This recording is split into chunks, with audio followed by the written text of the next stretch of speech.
سامعین کرام السلام علیکم ورحمۃ وبرکاتہ۔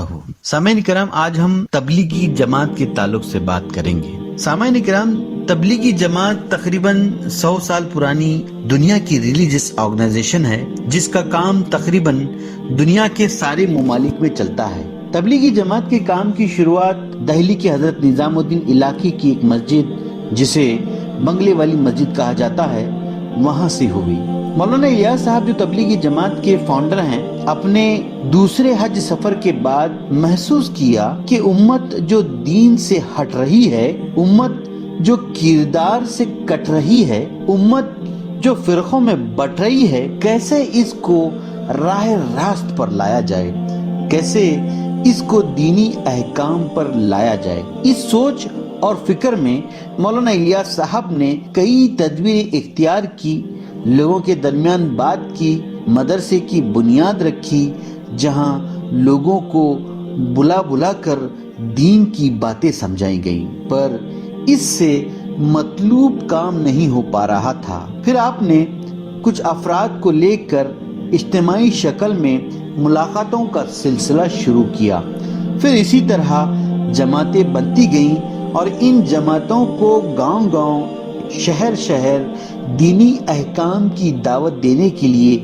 بھیجا جاتا گیا، اور یہی سلسلہ اور طریقہ کار آج تک چلا آ رہا ہے۔ تبلیغی جماعت کوئی فرقہ یا سیکٹ نہیں ہے، یہ ایک بس تحریک ہے جس کے ذریعے لوگوں کی اصلاح کا کام ہو رہا ہے۔ انفرادی اصلاح کے بمقابل اجتماعی اصلاح زیادہ کارگر اور مفید ہوتی ہے، اور اگر اجتماعی اصلاح اپنی گھریلو مصروفیات اور کاروباری مصروفیات سے ہٹ کر ہو تو اور زیادہ مفید اور کارگر ہوتی ہے۔ اس لیے جماعتوں میں نکالا جاتا ہے تاکہ اصلاح کے لیے پورا کا پورا دینی اور مسجد والا ماحول ملے۔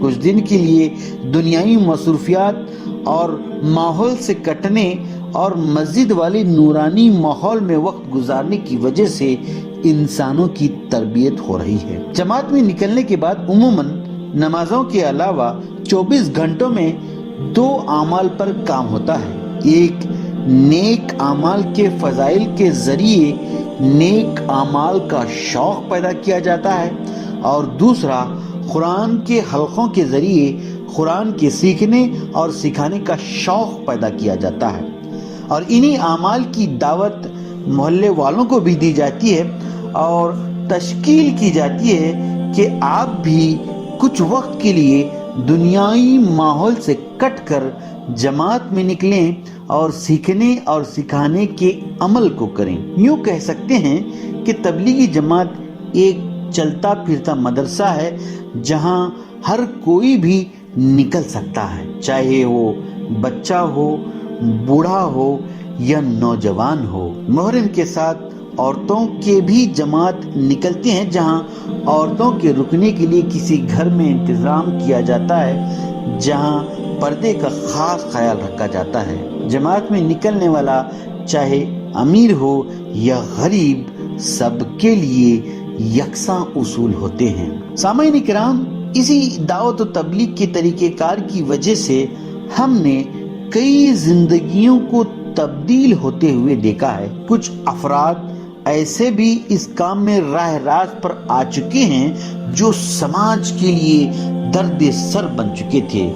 ان کی وجہ سے گھر والے پریشان تھے، رشتہ دار پریشان تھے، پورا کا پورا علاقہ پریشان تھا۔ ایسے لوگ جماعت میں نکلنے کے بعد، مسجد والے نورانی ماحول میں وقت گزارنے کے بعد ان کی زندگیوں میں تبدیلیاں آئیں اور انہیں احساس پیدا ہو گیا کہ میری زندگی کس غلط سمت جا رہی تھی جس کی وجہ سے ہر کوئی پریشان تھا۔ یہی احساس زندگیوں کا سمت بدل رہا ہے، رخ بدل رہا۔ سامعین کرام، یہی تبلیغ کے طریقہ کار دنیا کی ہر کونے کونے میں چل رہا ہے۔ جماعتیں نکل رہی ہیں، اجتماعات ہو رہے ہیں، اپنے مقام پر رہ کر مقامی کام ہو رہے ہیں، اور یہ سلسلہ تقریباً 100 سال سے چلا آ رہا ہے۔ اسی دعوتی یا تبلیغی یا اصلاحی کام کو تقویت دینے کے لیے مشورے کیے جاتے ہیں، جوڑ رکھے جاتے ہیں اور اجتماعات کیے جاتے ہیں۔ اجتماعات اس لیے نہیں کیے جاتے کہ بھیڑ اکٹھی کی جائے یا بیانات کیے جائیں یا کوئی دکھاوا کیا جائے وغیرہ وغیرہ۔ اجتماعات تو اصلاحی کام کے پروسیس کا ایک حصہ ہے، جماعت کے کاموں کے پروسیس کا ایک حصہ ہے، جہاں اجتماع کی تاریخ فکس کر کے اس عنوان پر اجتماع کی محنت کے لیے جماعتیں نکالی جاتی ہیں، اور یہ جماعتیں اجتماع کی تاریخ سے اور جماعتیں نکالنے کے لیے تشکیل کرتی ہیں، اور اجتماع سے نقد جماعتیں نکالی جاتی ہیں۔ اجتماع تو بس ایک عنوان ہے جس کے ذریعے اجتماع سے پہلے اور بعد میں جماعتیں نکالی جاتی ہیں، جن کی محنت اور کوششوں کی وجہ سے اصلاح کا کام وجود میں آتا ہے، خیر کی فضائیں عام ہوتی ہیں اور سماج کو شر سے پاک کرنے میں مدد ملتی ہے۔ ناظرین کرام، جب بات اجتماعات کی نکلتی ہے تو اکثر لوگوں کے ذہن میں یہ بات بھی آتی ہے کہ اجتماع کے لیے اتنا خرچ جو ہوتا ہے وہ آتا کہاں سے ہے؟ کچھ لوگ کہتے ہیں کہ یہاں سے آتا ہوگا، وہاں سے آتا ہوگا وغیرہ وغیرہ۔ ناظرین کرام، یہاں اجتماعات کے لیے کوئی چندہ وندہ نہیں ہوتا، بلکہ یہاں کام بانٹ دیا جاتا ہے۔ اجتماع کے پہلے انتظامی امور کا مشورہ ہوتا ہے، جہاں الگ الگ علاقے سے کام کرنے والا عملہ جو ذمہ دار قسم کے افراد پر مشتمل ہوتا ہے اور اپنی استطاعت کے موافق کام لیتے ہیں۔ مثلا کوئی علاقہ اپنی طاقت کے مطابق پینڈال کا کام لیتا ہے، کوئی لائٹنگ کا، کوئی مائک سسٹم کا، کوئی بچھایت کا، کوئی ٹائلٹ باتھ روم کا، کوئی کھانے کا، کوئی لوٹے اور بالٹیوں کا، کوئی اجتماع کے پہلے اور بعد کی صفائی کا، اور کوئی پانی اور دیگر ضروریات کا وغیرہ وغیرہ۔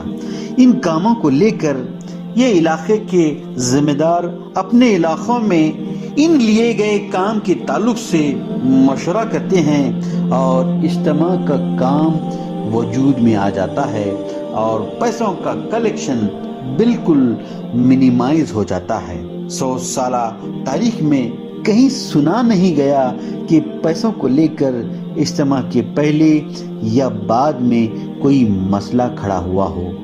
اسی کام کی ترتیب اور ان کے کام کرنے کے خلوص کی وجہ سے یہ کام مقبول اور مشہور ہوتا جا رہا ہے۔ خیر، تبلیغی یا اصلاحی کام دین کے دیگر شعبوں کے ساتھ ساتھ یہ بھی ایک دین کا شعبہ ہے جس کے ذریعے کافی حد تک مسلمانوں کا اصلاح کا کام ہو رہا ہے۔ اللہ تعالیٰ سے دعا ہے کہ اسی طرح سے خلوص نیت کے ساتھ اپنے بندوں سے اصلاحی کام لیتا رہے۔ آمین ثم آمین۔ السلام علیکم ورحمۃ اللہ وبرکاتہ۔